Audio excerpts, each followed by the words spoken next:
below, beneath, between, betwixt. There is a world beyond our own, a world of diminutive beings with their own cultures and customs.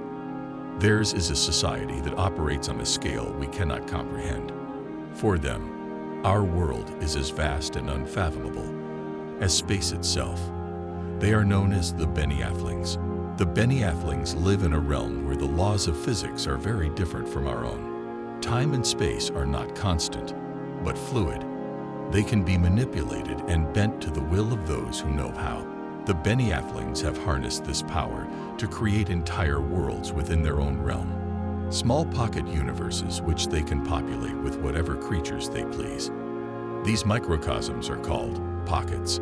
The pocket universes are maintained by the Beneathlings' mastery of the space-time continuum. By its very nature, the pocket is a fragile thing. If not for the Beneathlings' constant vigilance, it would collapse in on itself and cease to exist. The Beneathlings take great pride in their ability to create and sustain these small worlds. For them, it is a sign of their intelligence and power. It is also a source of entertainment.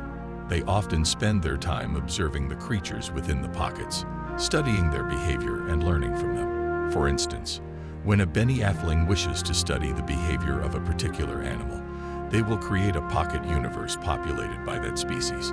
They will then observe the creatures as they go about their lives, taking note of their habits and customs. One day, a group of Beneathlings came across a particularly curious creature living in one of the pockets. This creature was unlike any they had seen before. It was larger than most and appeared to be quite intelligent. The Beneathlings observed this creature as it went about its business and were soon fascinated by its behavior. They began to study it more intently, spending hours upon hours watching it and taking note of everything it did. As they watched, they noticed that this creature seemed to be searching for something. It would often go off into areas of the pocket which were uncharted or unexplored, as if it knew there was something out there that it needed to find. The Beneathlings were intrigued by this behavior and decided to watch the creature day and night to see what it was looking for. At first, the creature didn't seem to be doing anything out of the ordinary. It would wander around the pocket, stopping occasionally to rest or eat. But as the days went by, it became clear that the creature was indeed on a quest. It was looking for something specific. It couldn't be food, water, or shelter. All of those were well provided for. None of the other creatures in the pocket behaved like this. They seemed happy with their lot in life. The creature, sensing perhaps that it was being watched, began to act differently. It would often pause in its search and look around, as if trying to find the source of the Beneathlings' gaze. The Beneathlings had never tried to communicate with a creature from a pocket before, but this seemed like the time to try. They tried words, flashes of light, vibrations on every imaginable spectrum. Nothing. But when they tried to reach out to the creature with their minds, to their surprise, the creature responded. It told them that it was looking for a way out of the pocket. It said that it felt trapped and confined and longed to be free.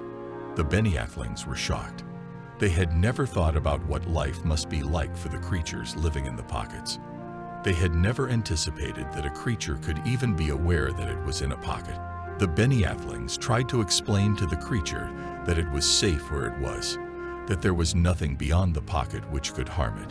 But the creature would not listen. It was fixated on its quest to find a way out, and nothing could deter it from its goal.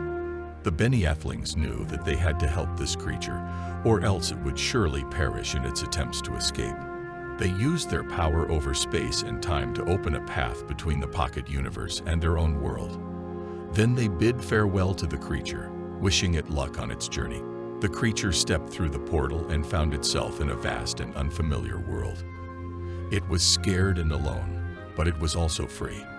It looked back at the Beneathlings and saw that they were watching it, just as they had always done. But now there was a difference. Now the creature could see them too. The creature opened its mind to the Beneathlings and spoke, just as it had done many times before. "I see you now." The Beneathlings were frightened by the creature's words. They knew that everything would have to change. that things would never be the same. They were fearful of what the creature would think and say about them, or that their actions might bring harm to the creatures they watched so closely. They felt isolated and alone, just like the creature they had released into the world. For the first time, the Beneathlings looked at the creature with something resembling awe. Its words reminded them of something they had thought was long forgotten, of themselves, many generations ago, before they had learned the power to create the pockets, before they had learned the power to restrain and exploit such creatures.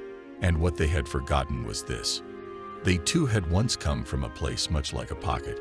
They too had once been trapped and alone, and they too had been set free by beings who could see them and communicate with them, but who had never truly understood them. The Beneathlings had always known that they were powerful beings, but now they felt something they had never felt before. They were also small.